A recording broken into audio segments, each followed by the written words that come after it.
नमस्कार दोस्तों, स्वागत है आपका हमारी एपीएस क्लासेस में।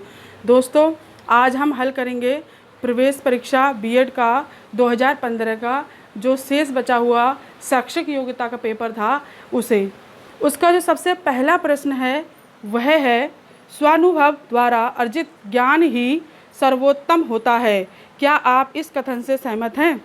तो हम पूर्णतः सहमत हैं। अगला प्रश्न है, आपकी राय में शिक्षण को कैसी प्रक्रिया मानना चाहिए? तो हमारी राय में छात्र केंद्रित मानना चाहिए। अगला प्रश्न है, अभिभावक अध्यापक संघ अध्यापक के लिए उपयोगी होते हैं क्योंकि वे अध्यापक को देते हैं छात्रों से संबंधित सूचना। अगला प्रश्न है, सामूहिक खेलों से छात्र हमेशा नियम का पालन करना सीखते हैं, सहयोग से काम करना सीखते हैं, अपने उत्तरदायित्वों को निभाना सीखते हैं। ऊपर लिखे सभी कॉलम जो हैं ठीक हैं, सब कुछ सीखते हैं। तो ऑप्शन डी इसका सही आंसर होगा। अगला प्रश्न है, विद्यार्थियों की अधिकतम भागीदारी शिक्षण की जिस विधि से संभव है वह है, तो वह वाद विवाद विधि है। अगला प्रश्न है, निम्नलिखित में से कौन शिक्षण की श्रव्य सामग्री नहीं है? तो वह श्यामपट्ट ऐसा है जो श्रव्य सामग्री नहीं है। ठीक है। अगला प्रश्न है, मूल्यह्रास का एक कारण हो सकता है, तो वह जनसंख्या विस्फोटक हो सकता है। अगला प्रश्न है, कक्षा में छात्रों द्वारा प्रश्न पूछने को क्यों प्रोत्साहित करना चाहिए? तो इसलिए करना चाहिए जिससे छात्रों की चिंतन शक्ति विकसित हो सके। ठीक है, तो ऑप्शन डी इसका सही उत्तर होगा। अगला प्रश्न है, सांस्कृतिक कार्यक्रम आवश्यक है क्योंकि विद्यालय सजीव दिखता है, ये विद्यार्थियों का भावनात्मक विकास करते हैं, ये विद्यार्थियों का सामाजिक एवं सांस्कृतिक विकास करते हैं, ये विद्यार्थियों में नेतृत्व के गुणों का विकास करते हैं। तो ऑप्शन सी इसका सही उत्तर होगा। अगला प्रश्न है, शिक्षक की छिंद्रान्वेषी प्रवृत्ति सहायक होती है, तो वह व्यावसायिक असफलता में होती है। अगला प्रश्न है, एक व्यक्ति शिक्षण को व्यवसाय के रूप में अपनाकर आनंदित होता है, तो वह अपने विद्यार्थियों से आदर प्राप्त करता है।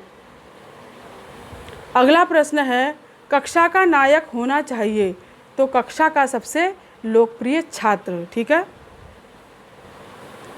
अगला प्रश्न है, यदि आप प्रधानाचार्य हैं और विद्यालय के कार्यक्रम में कोई शिक्षक समय पर नहीं आता है तो आप क्या कहेंगे? तो हम उसके उत्तरदायित्व को बताएंगे। अगला प्रश्न है, आईसीटी का पूरा नाम है, तो आईसीटी का पूरा नाम इंफॉर्मेशन एंड कम्युनिकेशन टेक्नोलॉजी है। अगला प्रश्न है, यदि आपकी कक्षा का कोई छात्र अनुपस्थित हो तो आप क्या करेंगे? हम छात्र के अभिभावक से इसका कारण पूछेंगे। ऑप्शन बी इसका सही उत्तर होगा। अगला प्रश्न है, छात्रावास में छात्रों की देर तक सोने की आदत को दूर करने हेतु आप रोज़ सुबह उन्हें जल्दी उठाएंगे, इससे होने वाली हानियां बताएंगे, समय पर उठने का महत्व बताएंगे, ऊपर लिखित सभी। तो ऊपर लिखित सभी। अगला प्रश्न है, आपकी राय में एनसीसी की ट्रेनिंग विद्यालयों में क्यों दी जानी चाहिए? तो ऑप्शन ए है, इससे नौकरी मिलने में सहायता मिलती है, बी इससे शरीर स्वस्थ रहता है, सी इससे देश की रक्षा हेतु छात्रों को तैयार किया जाता है, और डी उपरोक्त सभी की प्राप्ति में सहायक। तो इसका सही उत्तर होगा ऑप्शन डी। अगला प्रश्न है, कक्षीय संप्रेषण को उद्देश्यपूर्ण बनाने हेतु विद्यार्थियों को विचार व्यक्त करने का अवसर मिलना चाहिए। ऑप्शन ए इसका सही उत्तर होगा। अगला प्रश्न है, अपने विद्यार्थियों में स्वानुशासन विकसित करने के लिए आप उन्हें अच्छे आचरण के नियम से जागृत कराएंगे। तो इसका सही उत्तर होगा ऑप्शन बी। अगला प्रश्न है, आप शिक्षण कार्य निम्नलिखित में से कहाँ करना पसंद करेंगे? तो हम देश के किसी भी स्थान में पसंद करेंगे। अगला प्रश्न है, विद्यार्थियों की समस्याओं से संबंधित दबाव दूर किया जा सकता है? तो ऑप्शन सी सही आंसर होगा, निर्देशन एवं परामर्श के द्वारा।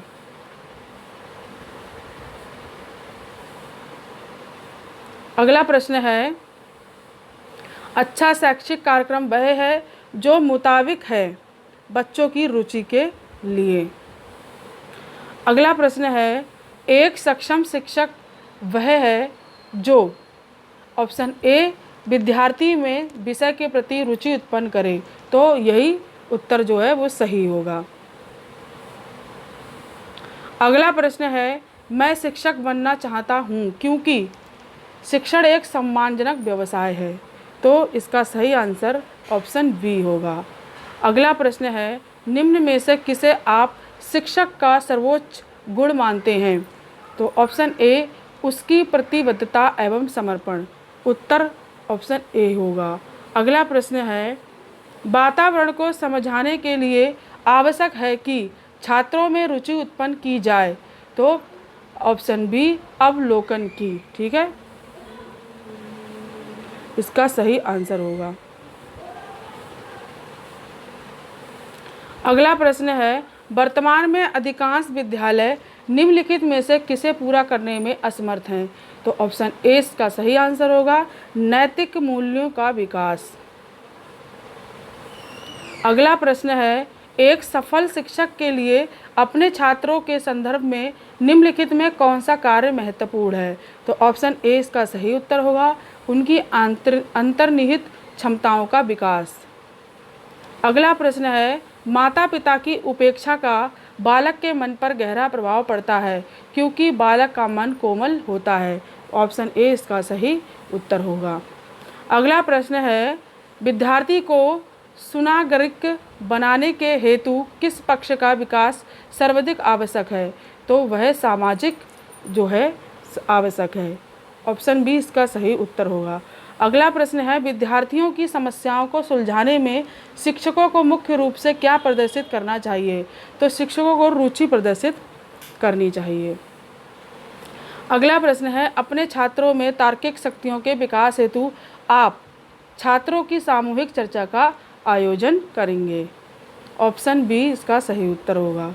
अगला प्रश्न है, वे शिक्षक सामाजिक चेतना जागृत कर सकते हैं जो मिलनसार होते हैं। ऑप्शन सी इसका सही उत्तर होगा। अगला प्रश्न है, प्रधानाध्यापक का मुख्य कार्य है। तो विद्यालय प्रबंधन, पर्यवेक्षण, प्रशासन, ऊपर लिखित सभी। तो ऊपर लिखित सभी। अगला प्रश्न है, विद्यालय का आंतरिक अनुशासन संभाला जाता है। तो वह प्रधानाध्यापक के द्वारा संभाला जाता है। अगला प्रश्न है, अध्यापन में सबसे कम महत्व का कारक कौन सा है? तो वह छात्रों को दंड देना है। अगला प्रश्न है, अध्यापक दृश्य साधनों का प्रयोग अध्यापन को निम्नलिखित बनाने के लिए करता है। तो वह रुचिकर बनाने के लिए करता है। अगला प्रश्न है, अध्यापक की असफलता का सबसे बड़ा कारण है विषय के ऊपर पर्याप्त नियंत्रण न होना। अगला प्रश्न है, विषय की व्यवहारिक जानकारी हेतु अध्यापक को क्रियाशील होना चाहिए। अगला प्रश्न है, अच्छे शिक्षक वह हैं जो छात्रों को प्रेरित करते हैं। अगला प्रश्न है, शिक्षण मुख्यतः होना चाहिए कुशल व प्रशिक्षित शिक्षकों के द्वारा।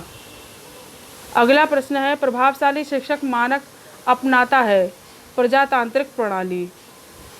अगला प्रश्न है, शिक्षकों को कक्षा में पढ़ाते समय भाषा का प्रयोग करना चाहिए विद्यार्थियों को आसानी से समझ में आने वाली भाषा।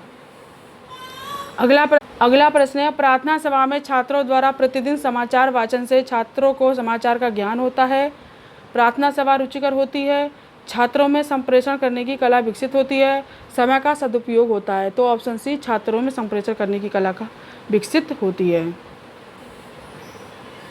अगला प्रश्न है, प्रधानाध्यापक को छात्रों व छात्रों के साथ मधुर संबंध स्थापित करने के लिए ऑप्शन डी उनके साथ प्रभावी ढंग से विचारों का आदान प्रदान करना चाहिए। यही सही है। अगला प्रश्न है, निम्नलिखित में से कौन प्रदर्शन कौशल से संबंधित नहीं है? तो वह अनुबोधन है।